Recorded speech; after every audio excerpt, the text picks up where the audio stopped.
Bonjour, bienvenue dans la saison 2 de Comme d'Archi, le podcast qui vous ouvre les portes du monde fascinant de l'architecture, dans une approche non manichéenne et pour ne pas opposer passé et futur, dans une réflexion transversale permettant de vivre au présent dans un cadre de vie plus heureux car mieux identifié. Carpe diem. Je suis Anne-Charlotte, chroniqueuse du podcast, accompagnée de l'ingénierie son pour vous offrir le meilleur. Merci et heureuse de votre fidélité.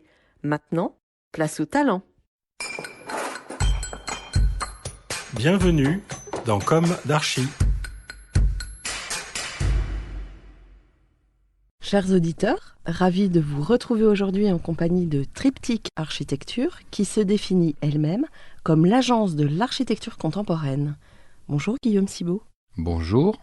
Et bienvenue dans Comme d'Archi. Vous êtes l'un des associés de Triptyque et vous représentez votre agence aujourd'hui. Combien d'associés êtes-vous ? 4. 3 Français et une Brésilienne.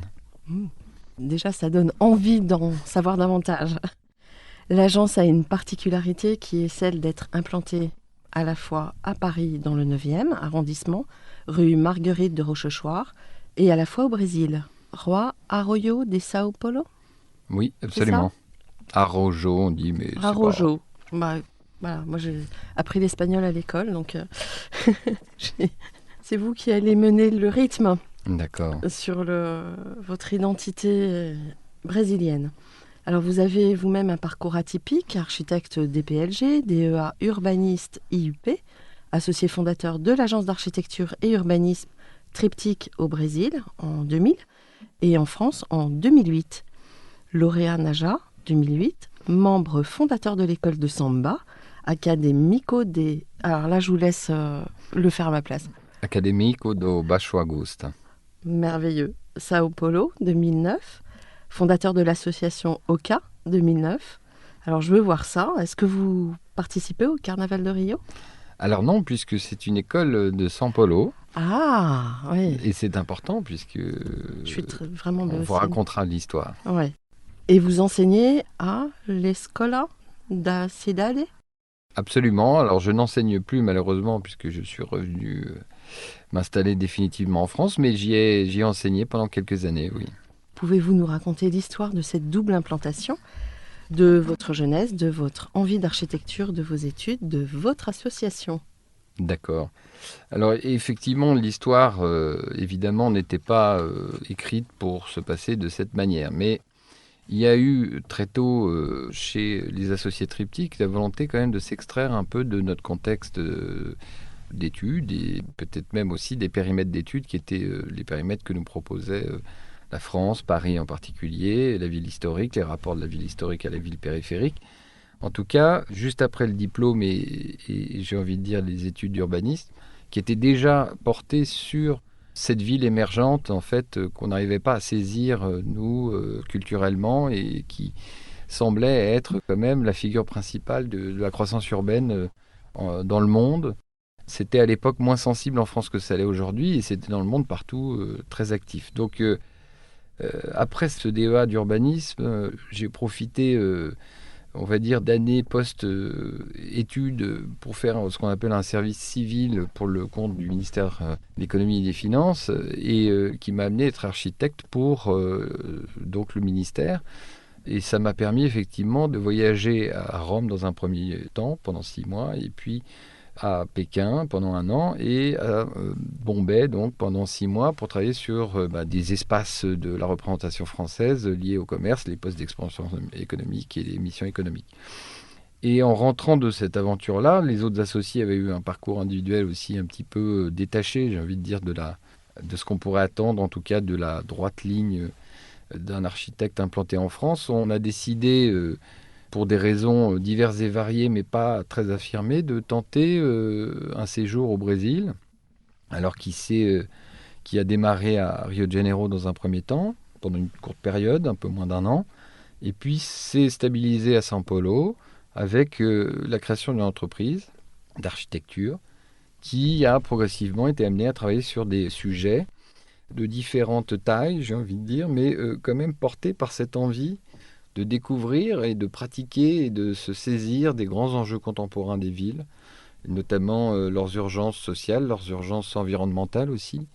Et c'était une émulation qui a trouvé son lieu d'application dans le Brésil, qui est un pays à la fois lointain et proche culturellement, lointain sur pas mal d'aspects aussi, mais qui permettait en tout cas de se rêver architecte, délocalisé, mais pas complètement déraciné. Moi, pour avoir vécu à Pékin, je savais ce que ça pouvait vouloir dire.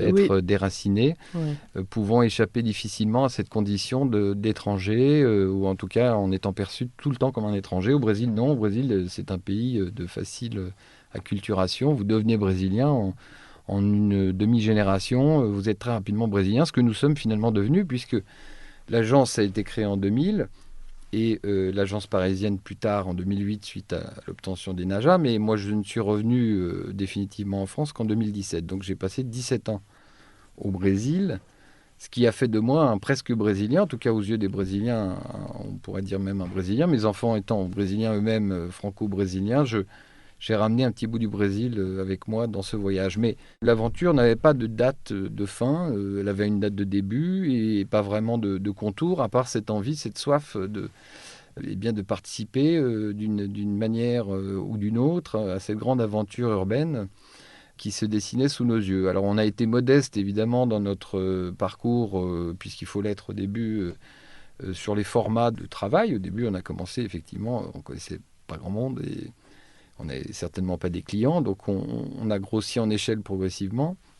Et puis, on nous a confié des petits bâtiments, des un peu plus gros, et puis des sujets un peu plus larges. On s'est intéressé aux affaires urbaines. On a approché effectivement la politique urbaine de São Paulo, dont on a travaillé sur certains aspects, aussi remporté quelques concours publics, notamment d'habitation à vocation sociale dans l'État de São Paulo, de réhabilitation de favelas à Rio, et puis aussi une activité privée sur des formats de bureaux, de logements et de mixité, et qui nous ont amenés à croître comme architectes et à participer donc et à expérimenter. Alors expérimenter de façon un peu diverse et variée. Et donc ce parcours, il n'a pas été écrit comme ça, mais il s'est produit comme ça.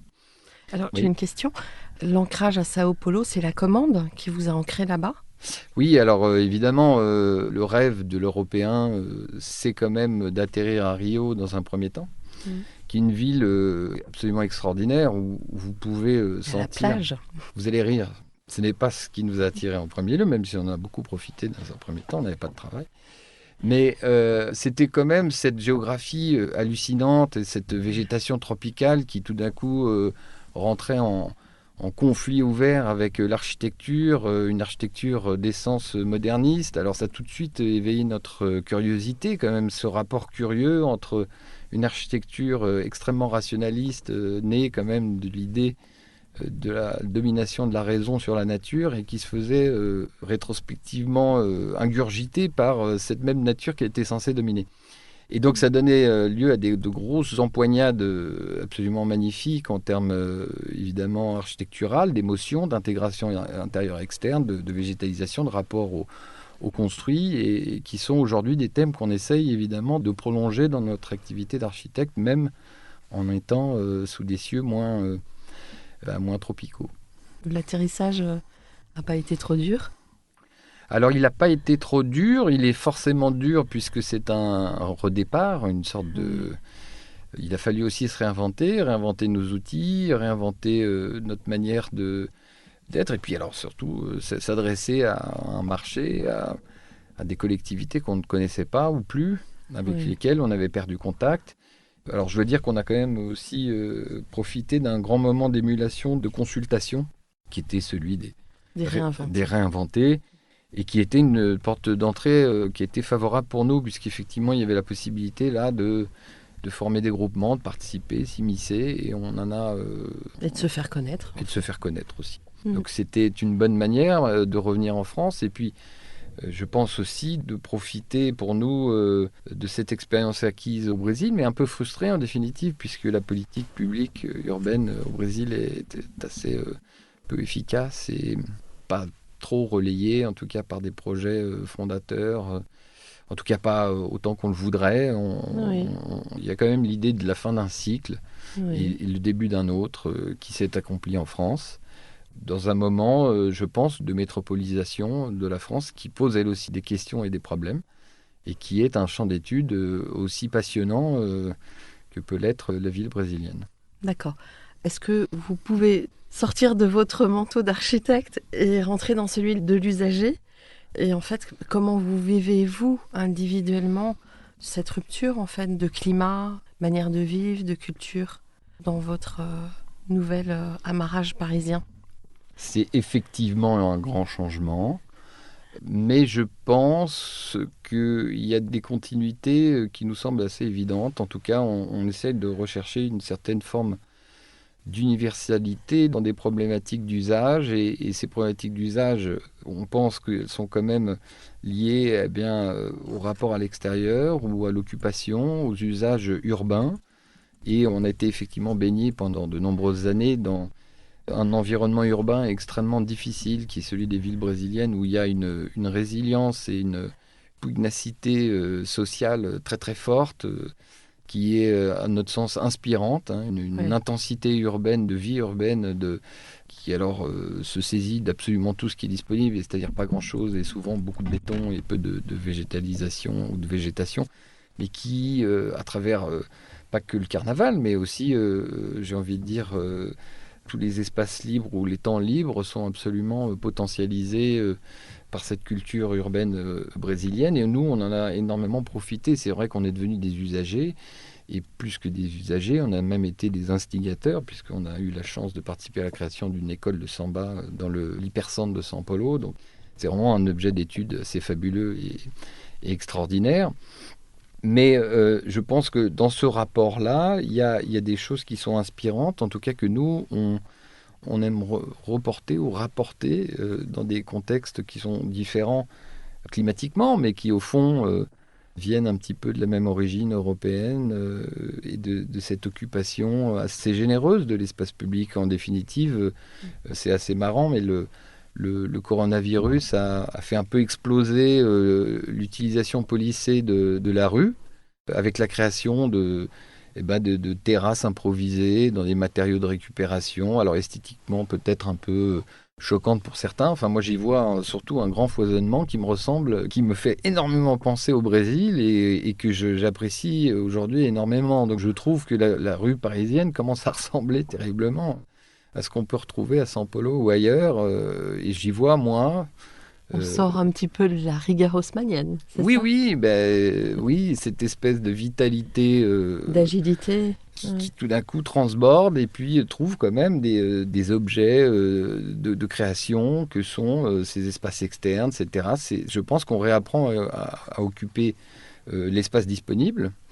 Et puis on se pose la question aussi, et ça nous intéresse terriblement, de la possibilité d'en créer de nouveaux ou plus, ce qui est, à mon sens, une des grandes questions urbaines aujourd'hui, qui est notre capacité à créer des espaces communs, alors sur le sol, hors sol, en haut des immeubles, au milieu, on ne sait pas trop, et puis surtout aussi peut-être des espaces végétalisés, donc qui soient à la fois des espaces externes appropriables socialement, mais aussi végétaux. Enfin, en tout cas, je pense que les grandes villes et les métropoles françaises doivent très très rapidement trouver des formules satisfaisantes pour, par exemple, endiguer un éventuel exode rural qui serait pas du tout, alors là, souhaitable sous beaucoup de points de vue.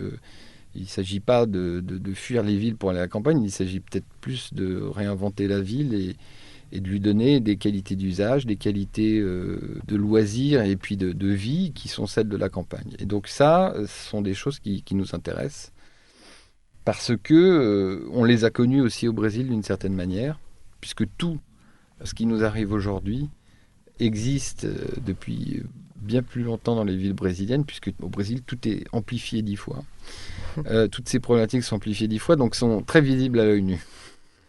Alors, on découle une question par rapport à la figure de Paris et à l'aspect mythique de cette ville. Quelle réponse vous donneriez aux amoureux de la ville? Parce que ça bouscule quand même le paysage, les habitudes, ça bouscule beaucoup de choses.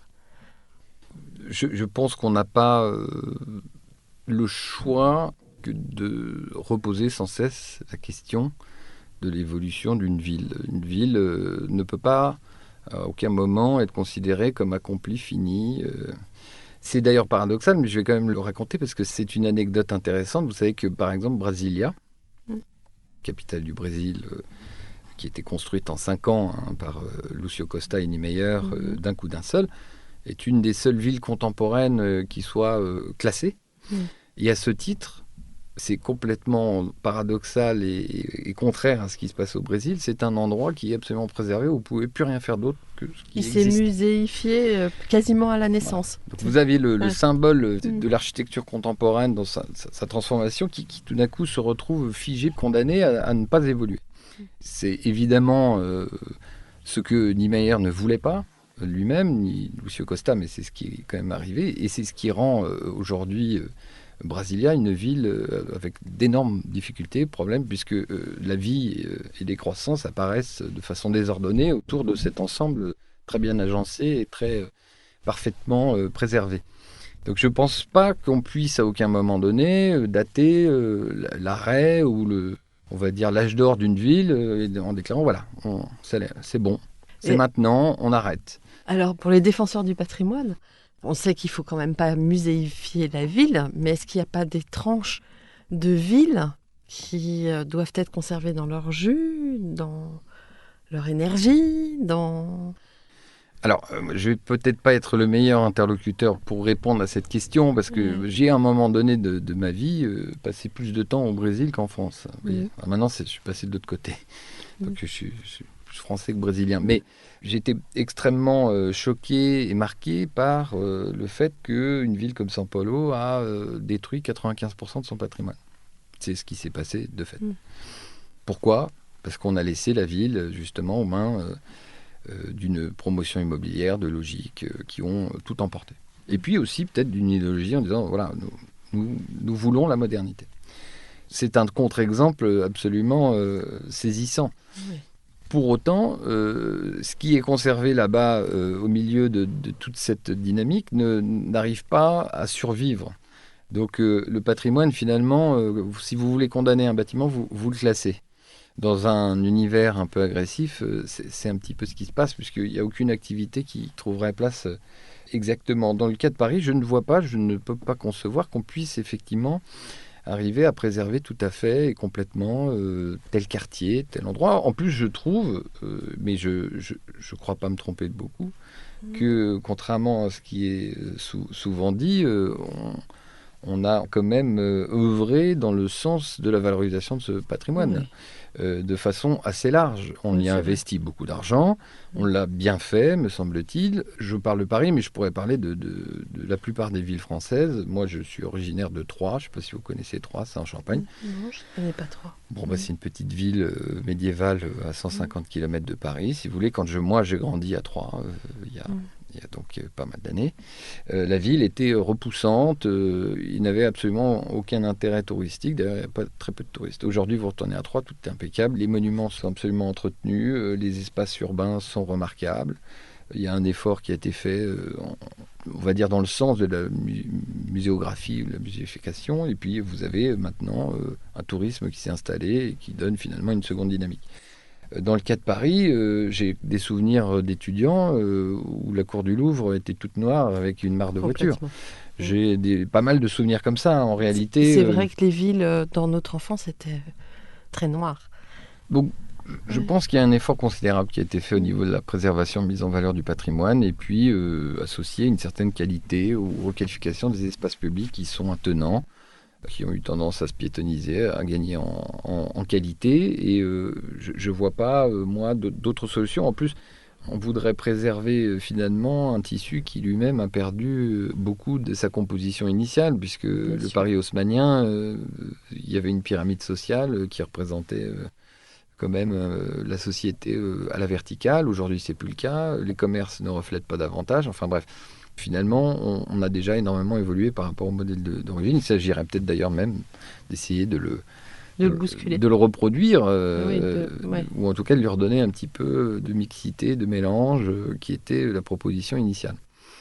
il avait une capacité à se transformer sur lui-même qui était quand même assez forte. Ah bah c'est remarquable, ça a été mis en lumière d'ailleurs par l'exposition Avec de Franck Boutet et Lannes. Franck Boutet et Lannes à l'Arsenal. C'est évident que c'est un modèle qui continue d'être éclairant et possible, rend possible encore un travail de reprogrammation, et ça c'est assez formidable.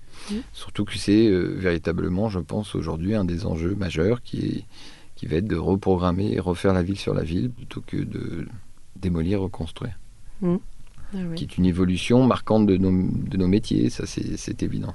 C'est en effet ce que disent la majorité de vos confrères. Vous évoquiez votre enfance et je vous avais posé les questions de votre jeunesse, de votre envie d'architecture. Vous seriez prêt à nous raconter un peu votre histoire, comment ce métier vous a inspiré et pourquoi vous avez pris cette voie? Enfin, qu'est-ce qui vous a emporté dans cette voie? Je pense de façon assez évidente. Mon enfance troyenne, en tout cas la prime enfance, était quand même très, très, très associée à une architecture très présente en termes patrimonial, constructifs. Pas mal de chantiers auxquels je participais de façon bénévole, puisque c'était finalement un peu le jeu de refaire sa maison. Et je pense qu'il y a un rapport là à l'architecture, à la matière, au bois. Il y a une fascination, il existe quand même des spécificités de chaque endroit. Et à cette époque-là, alors peut-être sous l'impulsion d'un professeur un peu éclairé, je me souviens très bien qu'on est allé visiter un endroit qui mérite à lui seul le voyage jusqu'à Troyes, c'est pas très loin. C'est le musée de l'outil et de la pensée ouvrière. Le musée de l'outil et de la pensée ouvrière, vous avez des dizaines de milliers d'outils de différentes époques, de absolument tous les métiers qui utilisent des outils. Et c'est présenté dans des superbes vitrines, très, très bien éclairées, d'ailleurs, une muséographie assez jolie. Et là, vous avez ces dizaines de milliers d'outils qui expriment un truc très fort dans un bâtiment médiéval, avec une forte charpente en bois très présente. Et c'est en même temps aussi la maison des compagnons du devoir. Donc vous avez des chefs-d'œuvre de compagnons, etc. Donc ça, c'est un petit peu l'odeur de mon enfance, d'une certaine façon. Alors, c'est pas le métier tel que je le pratique aujourd'hui. Mais on va dire que c'est sûr que ça a une influence considérable. Le façonnage de la matière par la main de l'homme. Voilà. Du coup, comment jonglez-vous maintenant, aujourd'hui, entre Paris et Sao Paulo? Donc vous êtes vraiment plus ici maintenant, c'est ça?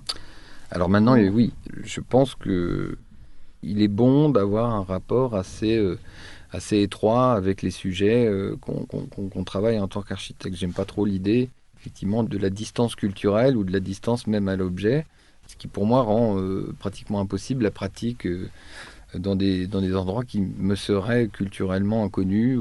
Je pense qu'il y a vraiment...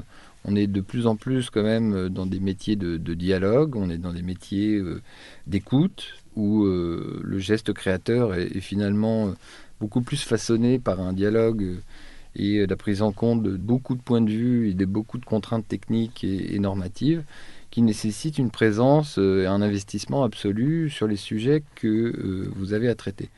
Et moi, lors de mon retour en France, je me suis très très rapidement aperçu que même ayant vécu 17 ans au Brésil et connaissant parfaitement le contexte, le milieu, la langue et tout ce qui l'accompagne, ça me devenait pratiquement impossible de participer à distance, même en y allant très souvent, ce qui était le cas au début, ou en tout cas de donner une continuité satisfaisante au projet. Et puis, il s'est produit finalement ce qui était attendu et prévu, c'est-à-dire que les deux associés français, Olivier Raffaelli et moi-même, qui travaillent de façon permanente en France, s'attachent au projet français, et Grégory et Carolina s'attachent au projet brésilien. Mais avec une spécificité, c'était que l'agence française a été montée en 2008, et on est revenu, Olivier en 2015 et moi en 2017. Donc on avait monté depuis 2008 une équipe, d'ailleurs composée de pratiquement que de franco-brésiliens ou de brésiliens ayant beaucoup fréquenté la France, et très intéressés, eux, à travailler sur des projets français. Donc cette équipe franco-brésilienne de São Paulo, qui travaille à nos côtés maintenant depuis pratiquement 12 ans, sur des concours, sur des projets, nous l'avons conservée. Et puis, on s'est attaché à faire croître l'agence parisienne, ce qui fait que y a encore des gens au Brésil qui font des allers-retours. D'ailleurs, c'est assez marrant. Il s'est créé des histoires un peu internationales, transatlantiques, des mariages même. Et puis vous avez assez fréquemment des gens qui viennent du Brésil et puis des gens qui sont en France qui vont passer un petit peu de temps au Brésil. En fait, il y a un exotisme croisé. Voilà, exactement, qui va bien aux deux, hein, parce qu'il y a un amour quand même des deux cultures. Ce sont deux pays qui s'apprécient, sans trop savoir pourquoi d'ailleurs, souvent, mais c'est pas grave. On va dire que c'est même heureux. Et donc, il y a cette équipe avec laquelle on est en rapport quotidien, mais à 10 000 km de distance. Se greffe sur cette complexité, parce que c'est quand même un exercice, je pense, hors norme, se greffe l'impact du Covid.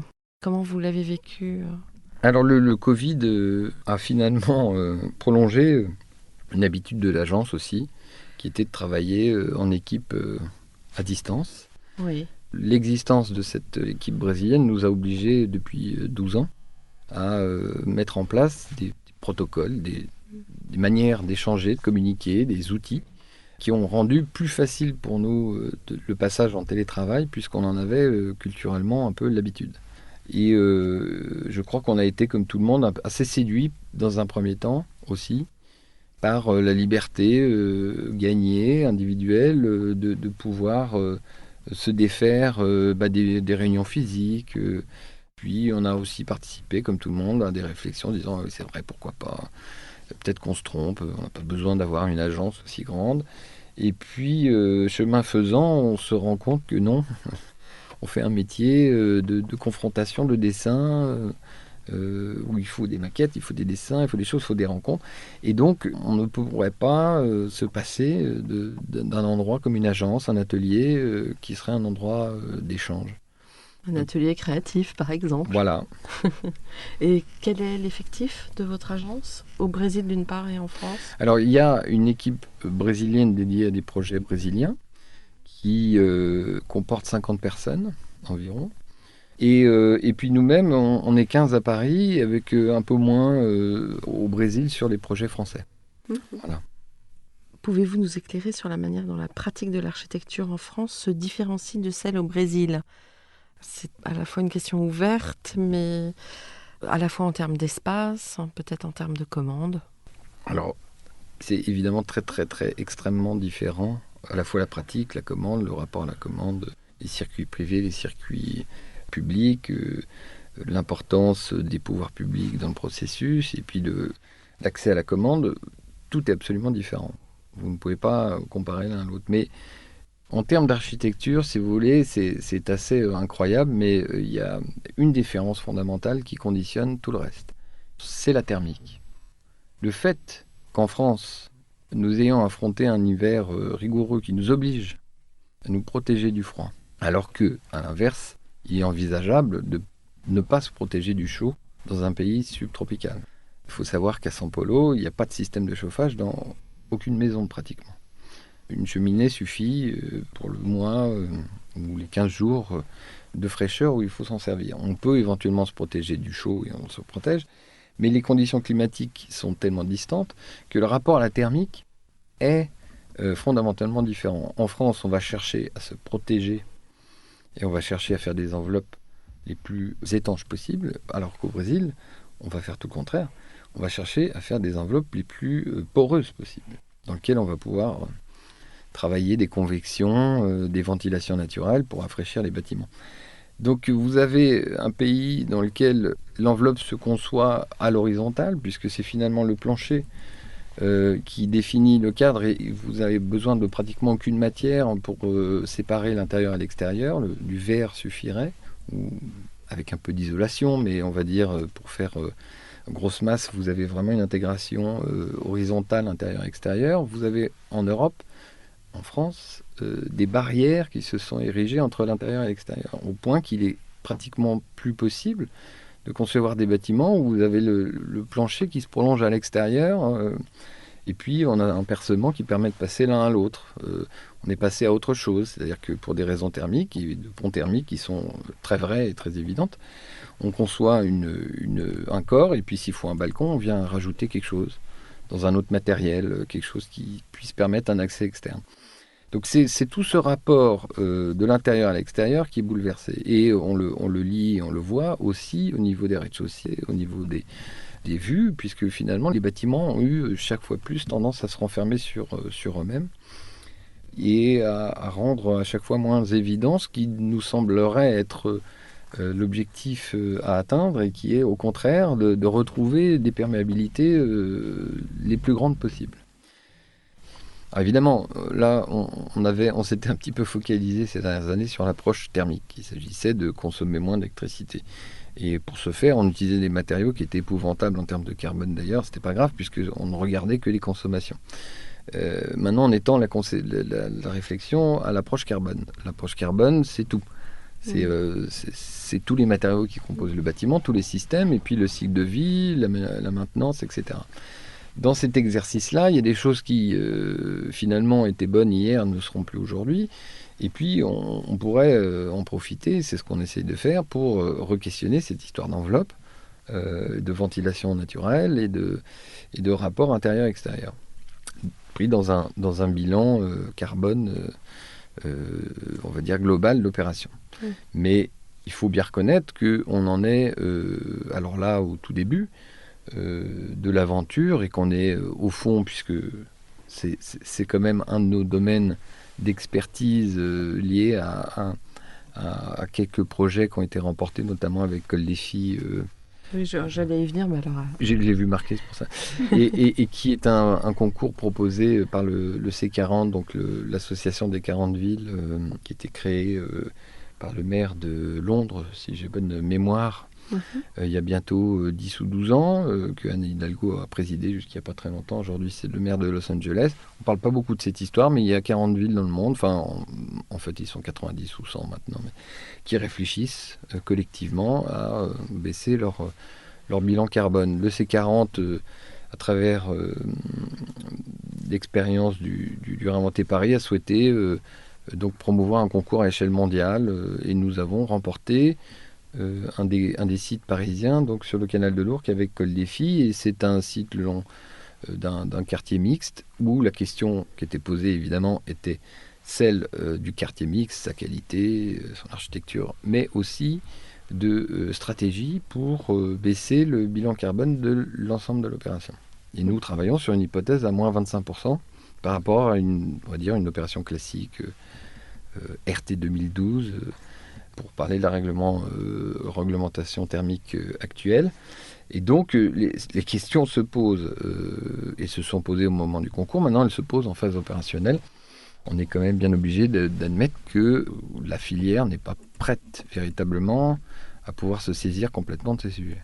Oui. Elle peut le faire partiellement, c'est ce qu'on essaye de faire, mais on est très très très loin du compte. On est encore comme dans un laboratoire ouvert finalement. Oui. Alors, est-ce que maintenant, vous pourriez nous raconter l'histoire de vos projets ? Comment vous parleriez de l'histoire de vos projets ? Nous avons des thématiques communes qui nous intéressent, qui sont effectivement des choses qu'on essaie toujours un peu exogènes au projet particulier, et qui viennent, à mon avis, donner continuité à certains travaux initiés, tant sur le plan des consommations carbone, du rapport intérieur-extérieur, de la végétalisation des bâtiments, que nous pensons comme quelque chose de durable et non pas une mode passagère. D'ailleurs, les Brésiliens font ça depuis 50 ans, et je trouve assez bien d'ailleurs, de façon assez simple, sans beaucoup de systèmes. On confond parfois beaucoup le mur végétal technologique avec une simple végétalisation par bac. Enfin, il y a des solutions qui sont quand même extrêmement simples. Il ne s'agit pas de faire du greenwashing exclusivement, mais il s'agit bien de potentialiser toutes les surfaces disponibles pour créer des espaces végétalisés externes. Alors, il ne s'agit pas simplement d'abaisser la température, il s'agit aussi de ne pas perdre ce contact qui devient et qui définit l'homme contemporain, parce que on voit bien que Haussmann ne s'est pas beaucoup préoccupé du rapport à la nature. Du rapport à la nature. Il faut bien admettre que les modes de consommation, de sociabilité vont dans ce sens. Donc il faut bien assouvir ce besoin, en tout cas à l'intérieur des villes, au risque de faire fuir finalement tous les habitants qui souhaiteraient ou qui souhaitent avoir ce contact un peu privilégié, étroit avec un arbre, une feuille, un petit oiseau. Mais il y a des gens qui n'aiment pas ça. Alors il en reste, mais de moins en moins, je C'est pense. vrai. Je pense. Vous vous intéressez à l'usager? Après, la vie de vos bâtiments, comment vous allez voir, vous allez regarder la manière dont les gens s'approprient votre architecture?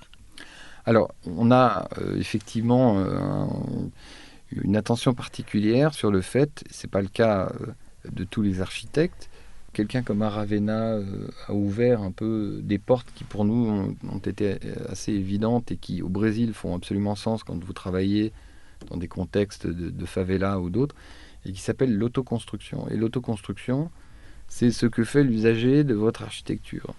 Ce qui fait qu'il y a quand même pas mal de projets qu'on a livrés il y a maintenant 10-15 ans, qui ont subi des transformations plus ou moins grandes. Et là encore, pour nous, on trouve que cette transitivité, cette prise en main de l'usager du bâtiment, elle n'est pas forcément à combattre, mais elle fait partie du cycle de vie et elle est la marque de l'usage. Et je trouve qu'il y a des bâtiments qui se saisissent plus ou moins bien de ce genre d'intervention et qu'en aucun cas, alors évidemment, je pense qu'il y a des bâtiments publics qu'on doit protéger. Il ne s'agit pas non plus de laisser faire parce que là, je parle d'usage, de terrasses, de balcons, de petites maisons sur le toit qu'on vient construire. Évidemment, ça me fait moins plaisir quand on vient mettre un moteur de climatisation sur le toit ou en façade directement, un peu tordu parce que le mec ne pouvait pas vraiment, c'était pas prévu pour. Mais mine de rien, ça reste quelque chose qu'il faut admettre. On n'est pas des directeurs artistiques de la vie des gens. On ne va pas choisir leurs rideaux, leurs intérieurs ou les meubles qu'ils vont mettre sur la terrasse. Je sais qu'il y a beaucoup de bailleurs sociaux, de gens qui s'inquiètent énormément, justement, quand on leur propose trop de terrasses ou des terrasses trop transparentes, ce qui pour moi est une évidence, qui s'inquiètent en disant, voilà, on va se retrouver avec des vélos, des poussettes sur les terrasses. J'ai envie de dire, oui, c'est la vie. C'est la vie. C'est comme ça. On ferait mieux plutôt d'anticiper et d'inscrire ça que tout simplement l'empêcher. C'est chouette. Peut-être qu'on va parler de Villa M. On va aborder aussi ce sujet dans notre nouveau numéro en anglais. Écoutez, parfait. Alors la Villa M, c'est un programme qui est très intéressant parce que c'est un programme qui n'existe pas vraiment et qui est né de l'inspiration d'un groupe mutualiste sous l'impulsion de son président et puis des personnes qui sont autour de lui et qui est né d'une réflexion assez simple, alors qu'il y avait au moment du concours une importance et puis maintenant qui revêt une importance alors là pratiquement nationale, puisque l'idée c'était de faire la villa des médecins. Attendu que les médecins s'occupent de tout le monde, mais pas tellement d'eux, et notamment pas trop de leur santé, de leurs addictions, dans une profession qui a perdu un peu de son statut, donc qui crée des troubles. Donc l'idée du groupe Pasteur Mutualité, c'était de créer une maison du bien-être où les médecins affiliés puissent, lors de leur passage à Paris ou de façon spontanée, dormir, se restaurer et puis aller chez le médecin. Se faire ausculter et donc se faire soigner et s'occuper un petit peu d'eux. Et ce programme a mis plusieurs mois à être mis au point et c'était un programme évidemment ouvert au grand public. Il ne s'agissait pas de faire un cluster pour les médecins, il s'agissait simplement d'offrir des choses de préférence pour les médecins, mais aussi ouvert sur la ville. Et puis avec une possibilité d'évoluer sur un troisième calque qui est important et qui serait de s'inscrire dans un écosystème de lieux hospitaliers ou lieux de recherche qui existent autour de la Villa M, puisque la Villa M se trouve dans le 15e sur le boulevard Pasteur. Vous avez l'Institut Pasteur qui est juste derrière, puis Necker. Et donc avec des possibilités, notamment, qui sont à l'étude, d'accueillir des patients dans ce qu'on appelle l'hôtel hospitalier, c'est-à-dire des chambres d'hôtel à disposition de gens qui vont être opérés, mais qui ne vient pas surcharger l'assistance publique, puisque vous savez que le prix des chambres est absolument faramineux, en tout cas beaucoup plus que celui d'un hôtel à proximité. Donc il y a cette interaction de trois phrases dans un lieu emblématique, de qualité et situé sur un boulevard parisien, à l'endroit où le groupe avait déjà 2 immeubles, un hôtel et un petit centre d'affaires. Et donc la programmation a été consolidée autour de cette idée. Et l'idée aussi que les médecins avaient aussi besoin de travailler, que la médecine de demain, c'est aussi une médecine liée aux technologies, au développement de nouveaux produits. Ces produits, on va pouvoir les montrer à la Villa M. Il y a un petit showroom, il y a une galerie d'art qui va parler d'art et de santé. Vous aurez des espaces de coworking où les gens pourront travailler lorsqu'ils sont de passage, mais aussi des espaces de conférences où on pourra faire des interventions, expliquer des lancements, des produits. Et donc, une population de médecins qui rencontre une population peut-être de malades, et puis liée à une population de tiers, de passage, de façon à décloisonner un petit peu la médecine et lui donner un nouvel ancrage urbain. Alors ce programme date d'avant le coronavirus. Évidemment, aujourd'hui, il prend une valeur autre. Et commence à être effectivement très étudié. Il en est où ce projet ? Alors là, on est en phase de finalisation de ce qu'on appelle, nous, le clos couvert, c'est-à-dire l'immeuble, et puis de consolidation des espaces internes pour une ouverture début 2021. D'accord. J'ai cru voir sur les images que la végétation habillait quelque part les façades. Alors elle habille effectivement les façades. On a mis en place un système structurel avant tout, puisque c'est un système qui porte la façade, mais c'est aussi un système qui porte des bacs, très simplement des bacs, des jardinières si vous préférez, qui fonctionnent par gravité et avec de la terre. On a essayé effectivement sous les bons conseils de Coloco, qui est en charge de toute la végétalisation du complexe, qui nous a demandé effectivement un certain volume de terre qu'on a été en mesure de mettre en place dans une discussion effectivement avec le maître d'ouvrage, puisqu'il s'agissait, vous savez, à Paris, il faut créer l'espace pour ça, parce que vous êtes tenu de construire l'alignement, donc si vous reculez, ça veut dire que c'est des mètres carrés en moins. Ça veut dire qu'il faut aussi que, et c'était le cas, le maître d'ouvrage attache une vraie importance à la présence de ce jardin vertical, de modeste taille, mais qui va venir se lover dans cette infrastructure métallique, et créer, pour l'hôtellerie notamment, mais pour les espaces de travail aussi, un premier plan. Au niveau du sol, c'était très important. Alors là, c'est encore une fois une thématique, c'est que le sol se prolonge à l'extérieur par un parterre planté, qui n'est pas très important en termes de profondeur, mais qui fait, lui, donne vraiment cette sensation, si vous voulez, de continuité, puisqu'on a de grands volumes vitrés qui donnent à voir à l'intérieur cette végétation, et qui, de l'extérieur, forme aussi un premier plan, crée une certaine forme d'intimité pour des chambres, par exemple, qui sont extrêmement vitrées, et un premier plan alors autour de thématiques, de plantes, jardin des simples, plantes médicinales, beaucoup de fleurs. Et là, il y a eu aussi un dialogue très important avec la mairie de Paris en général, les services instructeurs, les ABF, pour donner corps et épaisseur à ce projet et le rendre aussi, on va dire, approbable, je ne sais pas comment on dit. Et cet aspect de végétalisation était relativement important. Aujourd'hui, il est visible, même si les plantes ont été mises en place en juillet. On a déjà un beau volume de plantes. Et je pense qu'il fait aussi référence à certains immeubles qui nous ont inspirés. On est quand même... Enfin, moi, j'ai toujours été marqué par l'immeuble de Sauvage. Oui, de la rue Vavin. De la rue Vavin. Donc, pour moi, il y a une continuité, effectivement, avec des immeubles qui ont existé, qui existent dans l'histoire de Paris, qui sont finalement des immeubles contemporains, modernes, modernistes, mais où il y a une certaine végétalisation, on va dire, non technologique, mais très simple, en fait, qui est celle de Bach. Et donc, on souhaitait s'inscrire sur ce grand boulevard dans cette continuité. Donc, il va falloir entretenir ces jardinières et ça va faire revenir les jardiniers dans Paris. La question de l'entretien est absolument cruciale et indispensable. On est dans le cadre d'un immeuble géré par un groupe mutualiste, donc qui garantit la pérennité de cet usage et qui prend en charge une maintenance que, à notre tour, on va être, nous, en mesure de limiter au maximum pour ne pas rendre l'exercice complètement fou en termes de maintenance. Donc le cycle de maintenance est relativement réduit. On parle de 2 à 3 interventions par an. lié essentiellement à du nettoyage. On enlève les feuilles, on remet un petit peu les plantes.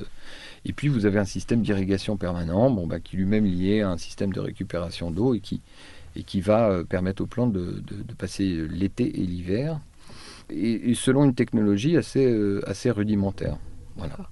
Et la matière qui entoure la végétation, quelle est cette matière? Alors on est sur des bacs composites qui sont mis à l'intérieur, lovés dans des profils métalliques. Ce sont des profils métalliques? Oui. Oui, d'accord. Bon, vous avez fait beaucoup de réinventer, vous avez évoqué ça en début d'émission, vous avez agité beaucoup d'idées. Comment imaginez-vous le monde d'après?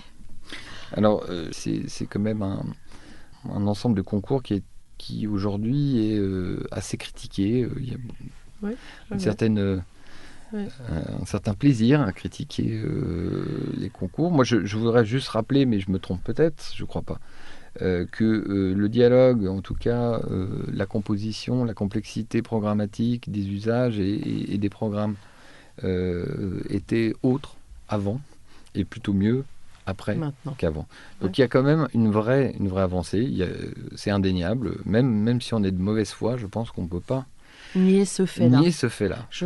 Pour en avoir débattu moi-même, je pense qu'il faut reconnaître que ça a quand même dépoussiéré pas mal de choses.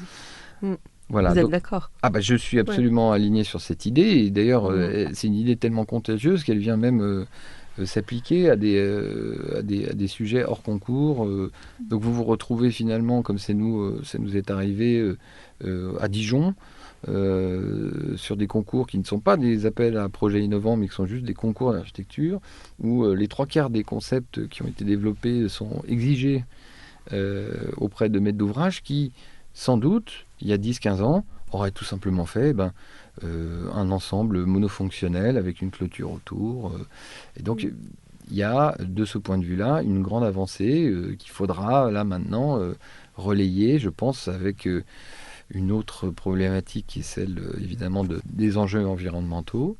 Et puis, des discussions sur la densité de la ville, et notamment en fonction des nouvelles majorités politiques qui viennent à émerger et puis à prendre les rênes des grandes villes françaises. C'est un moment qui sera forcément passionnant. Alors certains se crispent déjà, puisque évidemment il y a peut-être des choses qui ont été dites ou faites qui ne sont pas bien tombées. Mais je pense qu'au fond, cette réflexion-là est nécessaire, sera forcément porteuse de demain, de lendemain, peut-être pas aussi joyeux que ça, mais certainement différent. Oui, de toute façon, on ne fait pas d'omelette sans casser deux, déjà. Et il faut bien avancer.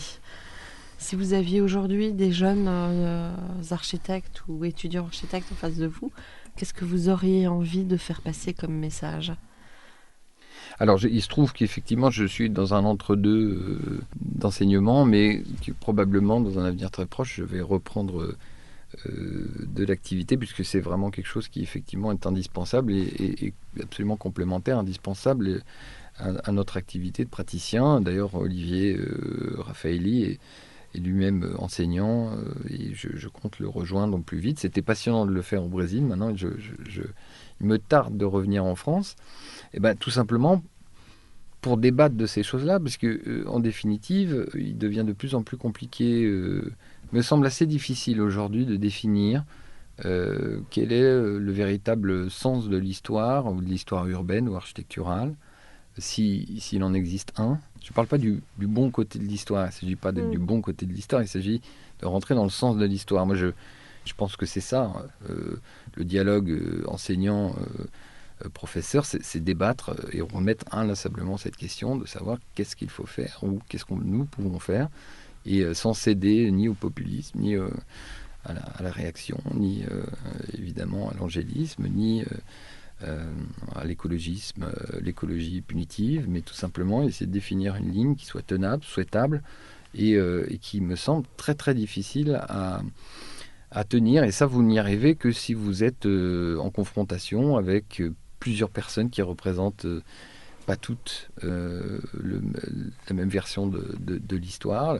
Et je pense que le milieu universitaire est absolument propice à cet échange, cette empoignade qui permet d'avancer. Oui. Cette foi fougueuse de la jeunesse. Et la fougue de la jeunesse est absolument nécessaire pour ne pas devenir soi-même un vieux con. Enfin, en tout cas, un vieux con. Oui, vous n'êtes pas le premier que j'entends dire la première archi, mais c'est bien, c'est formidable de se remettre en question comme ça. C'est nécessaire en tout cas. Quel métier! Et vous dansez toujours parce que, il faut des plages pour se ressourcer par rapport à toutes ces responsabilités. La samba, elle en est où? Oui, alors moi je ne suis pas un très grand danseur de samba, même si j'ai essayé pas mal de fois. Alors évidemment, après 4 ou 5 caipirinhas, on a l'impression mais je crois que non. D'après les observateurs, c'est pas terrible. Mais en revanche, il existe au Brésil une pratique festive assez intense, qui touche d'ailleurs une population assez large. C'est ça qui est assez formidable. Ouais. Tous les milieux, et puis tous les âges. Tous les âges. Je pense que le Brésilien, il y a toujours une partie de son corps ou de son âme qui reste un petit peu jeune, ce qui fait que vous retrouvez des gens de 60, 65 ans qui dansent comme s'ils en avaient 15 et qui boivent aussi comme s'ils en avaient 15 sur des périodes concentrées, parce qu'ils ne peuvent plus. Mais bon, le carnaval est cet endroit où vous allez croiser tout type de personnes et puis tout type de couches sociales et qui vont se rencontrer dans un exercice, à mon avis, nécessaire de danser, de se laisser aller, d'anthropophagie joyeuse. On mange l'autre, on le dévore, on le touche. Alors ça, c'est pas du tout geste barrière. Je sais pas comment on va faire. D'ailleurs, ils ont annulé le carnaval. Ça, c'est la première chose qu'on a faite pour dire ça, c'est pas du tout. Donc il n'y aura pas de carnaval de Rio coronavirus compatible. En février, c'est ça? Ah ben il n'y en aura pas. Oui, ça c'est déjà prévu. Et effectivement, là, il faut qu'on trouve quelque chose pour qu'on puisse continuer à danser de cette manière. Formidable. Alors, soyons patients, finalement. Merci beaucoup d'avoir répondu. Peut-être que vous avez envie de dire un mot pour la fin, un message à faire passer. Non, je sais fait passer de messages. C'est bon. Ok. Alors, on s'arrête là. Merci. Au revoir. Merci beaucoup. Merci beaucoup à vous.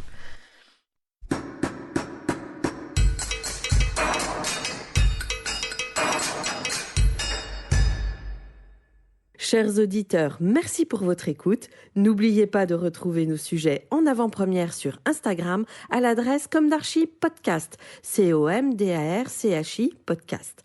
Si vous aimez ce podcast, favorisez sa diffusion en lui donnant 5 étoiles sur Apple Podcast, plus un petit commentaire, ou sur votre plateforme de podcast favorite. Et surtout, abonnez-vous pour écouter tous nos épisodes gratuitement. À bientôt, et d'ici là, prenez soin de vous.